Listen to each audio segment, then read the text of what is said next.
Welcome to Beyond Distribution with GTDC podcast. The IT industry is a stronger community thanks to leaders like Lori Cornmesser, SVP, Worldwide Channel and Alliance Sales at Deepwatch. In this episode, the esteemed executive, diversity champion, and CRN Women of the Channel Power 100 member shares her insights on a variety of topics with host Frank Vitagliano. She highlights the shifting dynamics between vendors, partners, and end users, and why distributors are an essential part of her playbook. Welcome, everybody, to the next Beyond Distribution with GTDC podcast. I'm delighted today to have with me Lori Cornmesser, Senior VP of Global Channel Sales and Alliances for Deepwatch. Lori, welcome. Thank you. Delighted to be here. Yeah, so I have to make sure everybody knows up front, there's a disclosure. Lori and I worked together for, I don't know, probably 4 or 5 years at Juniper, maybe longer. So if we end up with any, old Juniper references, it's okay, right? So Lori, I know a lot about your story, but talk to our listeners a little bit about how you got into IT, why you chose an IT career, and just some of the backstory information that will be useful for people to hear. Absolutely. And thank you, Frank, for having me on. I mean, it's one of these rare moments where you get to come back and actually be on a podcast with somebody that you work so closely with and for. So delighted to be here. I never really chose a career in IT. I always say it kind of chose me, right? I was in law and I wanted to be a civil rights attorney. And I literally met some people one night that were dressed really nicely, smelled good, had big watches. I'm like, what do you guys do? And they said, we're in IT sales.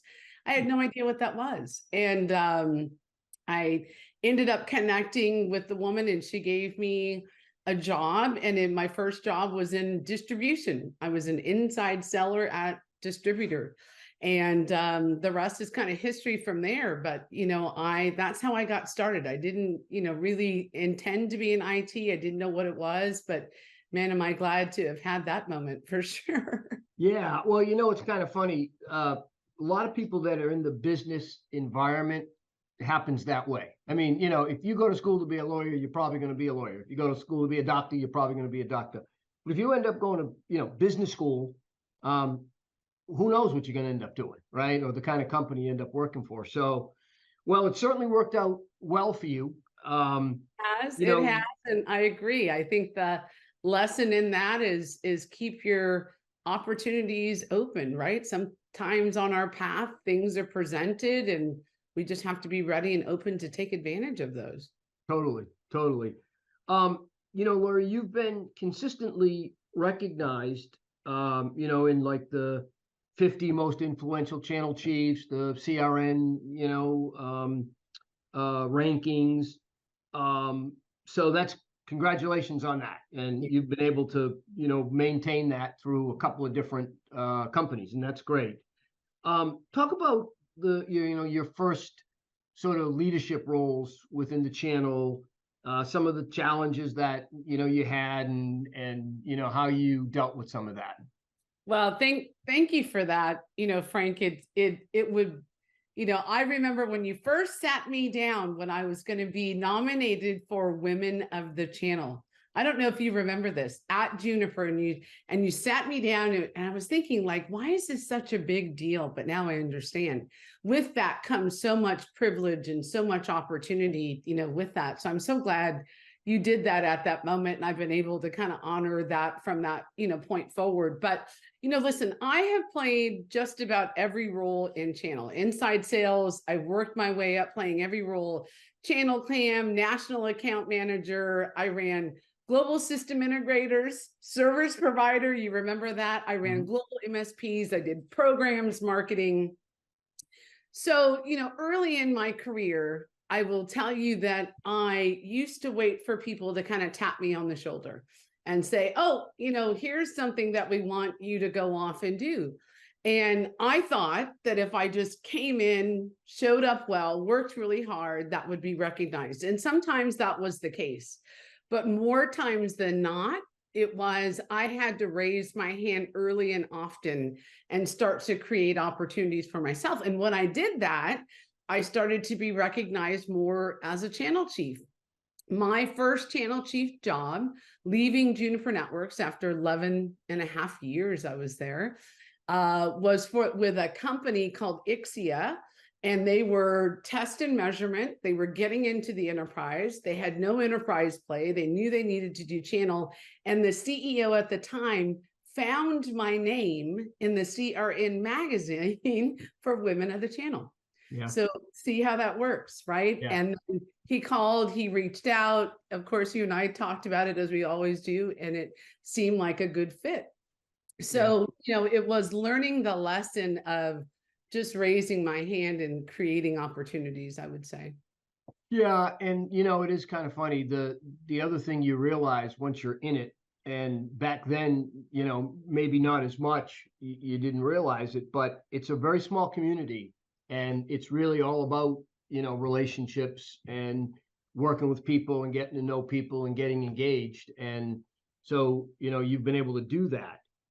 The other thing, though, that's significant, and you mentioned women in the channel, and that, has been a real welcome and needed addition to, our industry over the past years. And of course, I go back way longer than you, but you've also been in companies and certainly industries that have been pretty much male dominated for quite some time, particularly at the senior levels, right? Senior executive levels.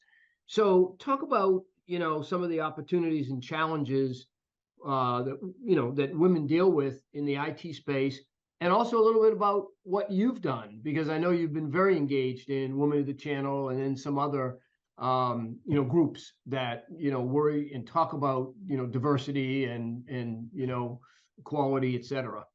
Yeah, thank you. And thank you for just talking about it. I think that's always the first step, is just kind of acknowledging that. Listen, I always came to the table wanting to be valued for the work I do and the things I bring, right? Simple and plain. But I did recognize scenarios where I was passed on promotions and other people were getting recognized for some of the things that I was doing. And so I really started to personally, understand that. I think, though, that, we're at an interesting time where we talk about these things now so freely, like customers now are paying attention to it. They want to buy from resellers and, vendors that have a DE&I, and now you're hearing in B, right? Diversity, equity, inclusion, and belonging is now really important. So they want to know culturally that you're aligned, right? Resellers do that the same way. But the conclusion really is that I believe that the tech industry has made significant progress. I was reading something yesterday in preparing for this, and it said that the women in IT has actually fallen to 28% in 2023 from 32. So it's not like it's huge, but it's starting to fall. And that's because there still are challenges in the tech industry around gender bias, around discrimination, lack of representation, and imposter syndrome seems to be a big thing for women kind of stepping into it. So I know that there's a lot of things that companies can do, and I think it just comes down to having a real deliberate, intentional focus that is measured, that's driven from the top up, is the only way that starts to really improve. And that's what it really comes down to. It's not just kind of talking about it. It's kind of putting some real things, tangible things in place to say, we're going to increase women in these areas. And, Frank, people often ask me, like, okay, but as an individual, like, what can I do? And I share, so many times when I get resumes for like a new hire, I'll push back to my recruiter and I'll say, I'd like to see more women. I'd like to see minorities kind of included in this. And you have the power to do that. But that's just one example of something kind of small that individuals can do. But it really is talking about it and kind of putting an action plan, I think is what really drives the change. Yeah, I think you're right. I think, what I tell people is it's kind of interesting. So, I started my career with IBM, and Right. as you know, and IBM, has always been a company that, back then, one of its mantras was respect for the individual. Mm-hmm. And I remember having conversations with people and, was just appalled that they would think that, I would treat, a male differently than a female, right? And best person for the job, to your point. Right. I also had somebody talk to me at one point about, pay scales. Was there a different pay scale? And there wasn't. It was based on whatever level you're at. But then I got to thinking about it. And then what I realized was that even though we did all of that, the problem was the gap was so big with, male versus female, particularly at the senior levels. Right. And we weren't doing anything proactive beyond just being equal. Right. And you realize that, well, you're never going to make progress if that's the case. So you really did, and companies really do have to have a goal, have a set of targets. And I think it's healthy. And, the woman of the channel, like when CRN started that, I don't know, probably 10 years ago now, or somewhere in that range. I remember thinking, I'm not quite sure what this is. I obviously I understood, what it was, but I didn't understand how important the content was going to be, right. And how significant it was until, we started asking people to join and asking people to get engaged. And then, folks like you and Donna and other folks that we worked with really got into it, and it became significant, and it is significant, and it continues, it which is continues to be, sold out event, right? Yeah, no, it's necessary. Now that also leads me to another point, and then we're going to move on to your company and cybersecurity, et cetera. But the one other point I want to make here is mentorship. Mm-hmm. I think it's really important, and I know you're very involved and engaged in mentoring and helping people along the way. So talk a little bit about your philosophy there and kind of what you're doing there.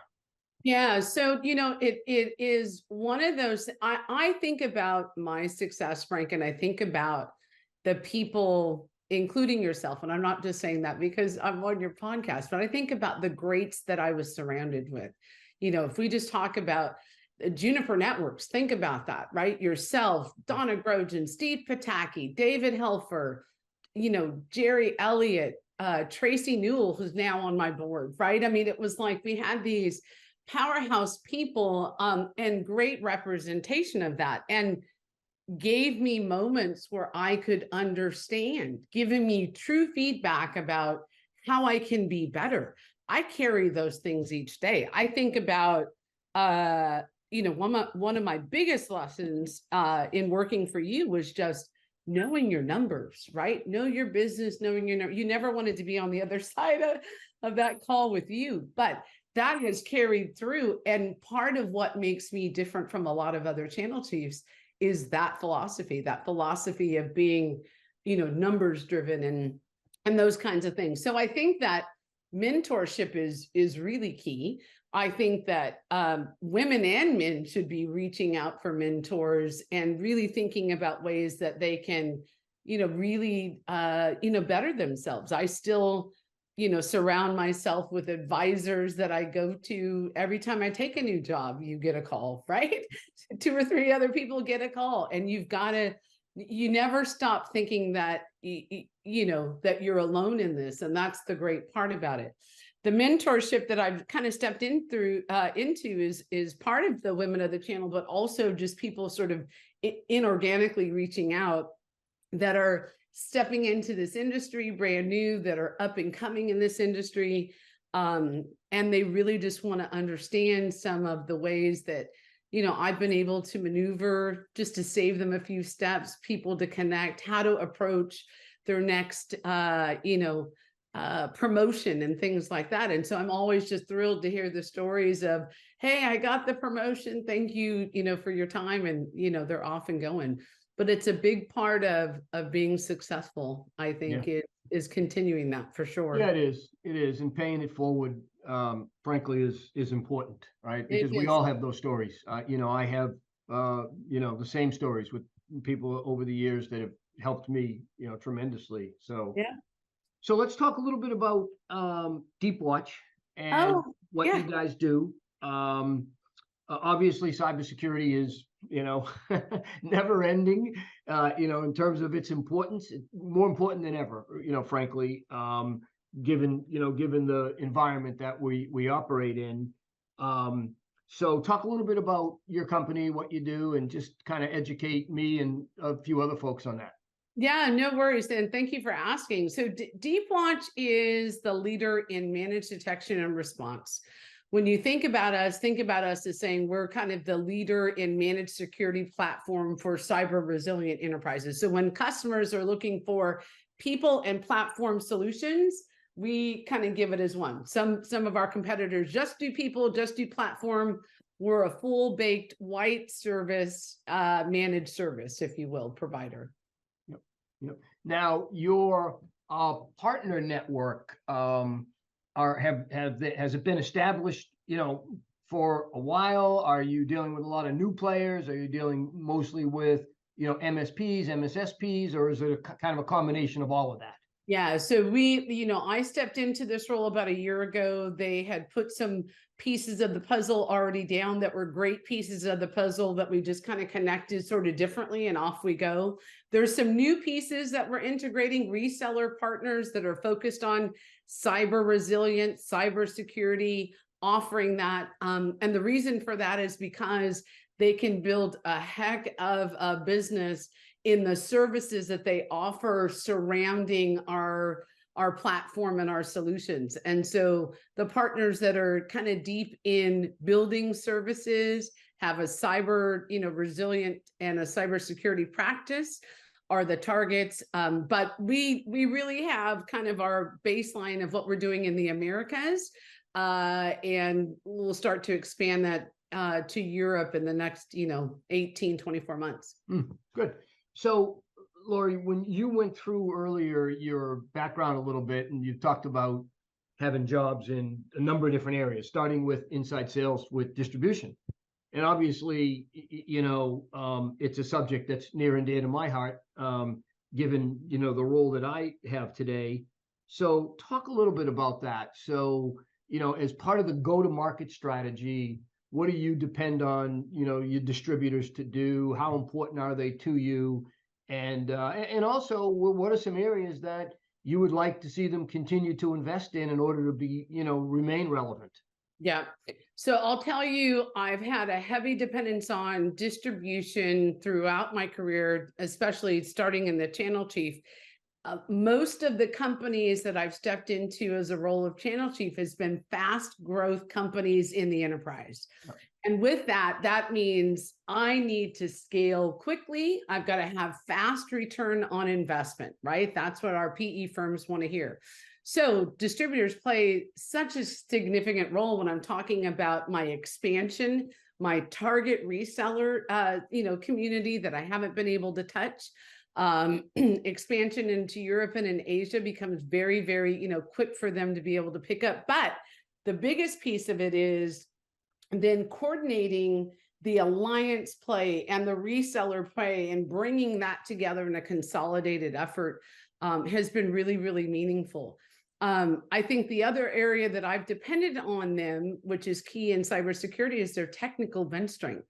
Being able to be kind of my eyes and ears, kind of understanding what the customer requirements are, understanding how the reseller is kind of fitting into that, understanding how distribution is kind of surrounding that with some of the services where the reseller may lack in that capability, but then bringing that total solution to the customer, right? Transparent to them.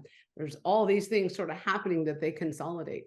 Yeah, you just described very nicely one of the things that I've been talking about for about a year now is this whole notion of distributors being the ecosystem orchestrators, right? Mm-hmm. Because we all know the ecosystems are growing, right? There's I can't even keep track of the acronyms anymore, but there's all kinds of different players out there, and what used to be a very linear model, right? Yeah.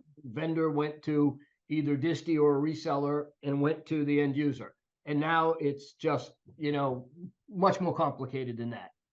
And my theory has been, and I've been talking about it for about a year, maybe a little bit more, is somebody has to orchestrate all of that, right? Somebody has to be able to deal with it. And, my argument has been, who's in a better position than disti? Because they're right in the middle, upstream to the vendor community and downstream to their customers, right?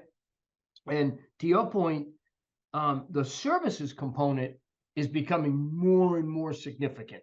And one of the services is, deep technical knowledge and skill set that they can help with. And you mentioned a really important point, and that's transparent to the customer. Mm-hmm. And that is one of the values that I think people forget sometimes, but the distis are not invading in that space, right? Their customers are utilizing their services, indirectly. Right. And so I think it's really significant. And what I'm beginning to sense over time is, as things get more complicated, which they are, it's even becoming more significant. And, you've been in the industry for a while. I've been in for a while plus. And I can tell you that I don't remember a time when it was more opportunity, more technology innovation, and more reasons for, needing support, needing, those types of things. And opportunity. Without a doubt. I think there's complexity in the market that our customers are trying to navigate. There's complexity in the resellers, right? In terms of, their value add and things of that nature. And so this is a prime opportunity for distribution, right? And, the biggest thing that I like to see is where they're recognizing this complexity and they're saying, I'm hearing it. Here's what we're going to do to kind of help you solve it, right? Yeah. And the ones that are doing that are doing it well and helping us navigate, leading us, as opposed to waiting, for us to kind of bring, because we're still trying to figure it all out as well, right? And so I love the ones that are raising their hand and kind of leading us down through some of this noise for sure. Yeah, and then as you were saying that, I was thinking about it, because so you've had experience with, obviously, good sized companies. Certainly Juniper, when we were leaving at the end, was, close to a $5 billion business. But you've also had a lot of experience with startups, right? Yeah, or much right. smaller companies. Yeah. And so when you look at some of the processes and the capabilities that distributions put in place and their ability to scale that, companies like Deepwatch, certainly and others that are at, early in their growth cycle, can really capitalize on that. Absolutely. And a lot of times I would hear, when I would go in with that notion and say, here's what I think we need to do, to my executives at the company, they were always told, we're not large enough to get the attention of distribution, right? We need to wait until we get to volume. Yeah, certainly volume is key, but mind you, a lot of distributors look for early adopting vendors, right? Who's going to be the next sort of wave of technology, and have teams that are dedicated to that. So you're not in the big swallow of a lot of things. You're actually, have a really focused team. And I've used really big distributors for very small, parts of business that ended up growing beyond our expectations. So it is a great way for early entry vendors growing from 50 to 100 to $500,000 to $1 million to $1 billion. I mean, distributors save me time and help me make a lot of money getting to market faster, right? Yeah, I think a lot of people, certainly in the startup realm, are really good at understanding, and certainly the entrepreneurs are, from a product standpoint, understanding the value that the product brings. But we don't spend enough time thinking about the go-to-market piece, because the go-to-market piece is a hard thing to do. Right. Now, we've got a lot of experience in all of it, right? Because you understand the direct piece, you understand the single tier channel piece, the dual multi-tier channel piece. But for a lot of folks that haven't spent their time in it, it's really seemingly more complicated than you would think it should be. And Right. so you need somebody to help you kind of navigate your way through that. And Disney's done actually a good job because, you know, back in the day, Lori, when I started with Disney, you know, I don't even want to say when, back in the 80s, you know, they were a bank and a warehouse, right? That's what they did. They provided financing. Now they still do that, but they've built on that foundation, and it's become really significant. And it's good to hear, you know, somebody like you who've been involved in a number of different companies and seen the startup piece and are involved in that, depend on that. You know, Absolutely. And yeah. here's what happens. It becomes part of my playbook. I sit down with a few distributors. I say, here is my end game. Here's what I have in terms of pieces of go to market, and bring them into the fold to the conversation, right? And they actually would help me understand, okay, these are actually good pieces. We don't actually need to touch the Americas, but here's where we can really help you expand and quickly. And they'll be really transparent about where they can help and where they can't, and to align to your business goals. But if you bring them in early, then they have an opportunity to help shape that a bit more, right? Yeah. No, I think that's good. So kind of wrapping up a little bit here, Sure. Lori, just kind of in closing, when you sort of think about, you know, where you are today, where the business is today, what do you kind of view as, you know, major opportunities, and also things that, you know, kind of you worry about a little bit? Like, for example, you know, the whole global environment, you know, and the macroeconomic environment with, you know, wars in, you know, in Ukraine and the Middle East and all kinds of things. What are you thinking as you're planning, you know, the next year and a half for your business? Yeah. So, I mean, gosh, you just said it, right? So many things to worry about. I literally have to turn off the news these days just to kind of catch my breath. But, you know, we're certainly seeing, we talked about it, a lot of change. I want to make sure that we're able to keep up with the rate of change.